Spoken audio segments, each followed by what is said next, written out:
enfants à la messe. Et puis notre petit-fils est rentré à l'école, donc effectivement le partage de la foi s'imposait. Et quand on m'a demandé de rejoindre l'équipe des catéchistes, j'ai accepté effectivement. Et je me suis lancée pour le partage de ma foi auprès des enfants. Et alors, dans la pratique, concrètement, ça se traduit comment? Et puis, est-ce que ça vous apporte quelque chose et quoi? Oui, ça m'apporte beaucoup. Entre autres, pendant la préparation des séances de caté, nous sommes appelés à partager notre foi avec les autres catéchistes et les prêtres qui nous accompagnent toujours pour préparer le caté. Voilà, merci beaucoup. Alors, Lucie, vous avez décidé de rejoindre le groupe de jeunes qui prépare l'animation des messes, enfin, qui assure l'animation d'un certain nombre de messes, notamment l'animation musicale, mais pas seulement. Alors, vous aussi, comment est-ce que vous avez été amené à rejoindre ce groupe-là? Qu'est-ce qui vous a motivé pour le faire? Eh bien, on m'a proposé il y a un peu plus de 4 ans de faire partie de ce groupe. Et j'ai accepté parce que pour moi, c'était une manière de passer du stade de spectatrice à la messe au stade d'actrice, en fait. Et donc, je ne regrette pas du tout.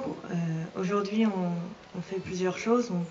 Il y en a qui animent la messe par les chants, d'autres par les instruments, d'autres par la lecture, ou des diaporamas effectués, ou simplement par l'accueil des paroissiens à la messe.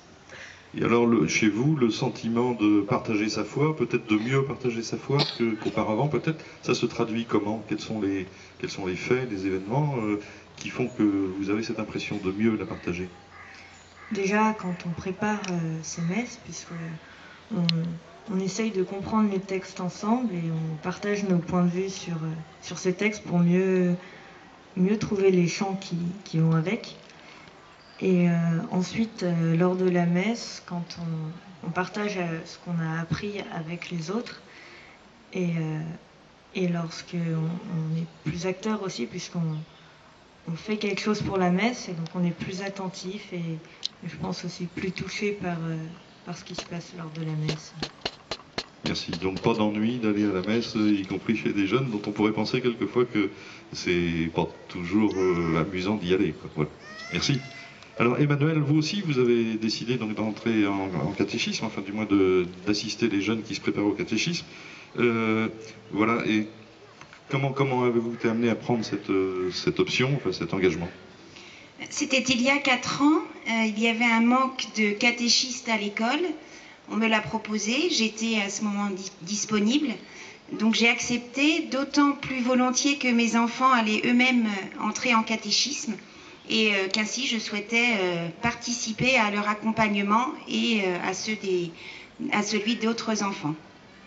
Et alors, un petit peu la même question qu'à vos deux collègues, si je puis dire. Qu'est-ce que ça vous a apporté? Comment est-ce que concrètement ça vous donne le sentiment de partager votre foi? Est-ce que c'est essentiellement ce contact avec les enfants ou est-ce qu'il y a d'autres éléments qui jouent? La notion de partage existe en travers de ce que peuvent vivre mes enfants, mes propres enfants, mais également dans les questions, les interrogations que peuvent avoir les enfants que nous rencontrons en catéchisme et qui font bien souvent écho à qui ont fait en tout cas écho à mes propres interrogations. Et ça m'a aidé à me repositionner dans ma foi et surtout à la redynamiser, parce qu'elle était devenue un petit peu, on va dire, tranquille. Donc ça a été pour moi, voilà, un partage vraiment dans les deux sens. Eh bien, merci beaucoup. Alors, Sophie, alors vous, c'est tout à fait différent. Donc, vous avez un jour, déjà adulte, décidé de demander de la confirmation, et avec, en arrière-toile, hein, de fond, plus exactement, cette volonté de partager votre foi. Alors, comment ça s'est passé? Qu'est-ce qui vous a amené à le faire? En fait, lorsque j'ai rencontré mon mari il y a 20 ans, je n'allais plus à la messe depuis longtemps. Il m'a rapidement exprimé son besoin, lui, d'aller à la messe et de rencontrer Dieu. Et ça m'a assez déconcertée.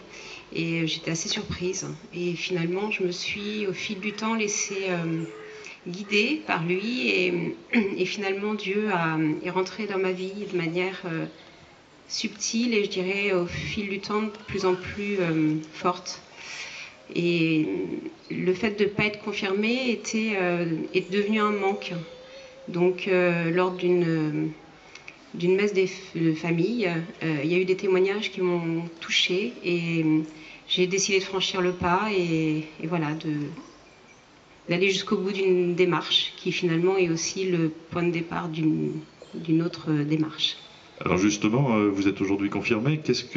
Voilà, comment ça vous... Bon, au départ, c'était cette volonté de mieux partager votre foi ensemble avec votre mari. Est-ce qu'aujourd'hui, c'est quelque chose qui se fait? Comment ça se traduit?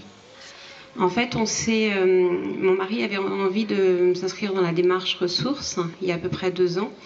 Et je me sentais pas, mon emploi du temps, j'avais l'impression ne me permettait pas de vivre pleinement ce moment.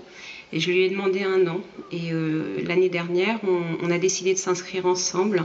Et on vit des choses très fortes ensemble. Et ça nous donne la possibilité de partager voilà, ce qu'on vit et d'en faire peut-être aussi profiter nos enfants.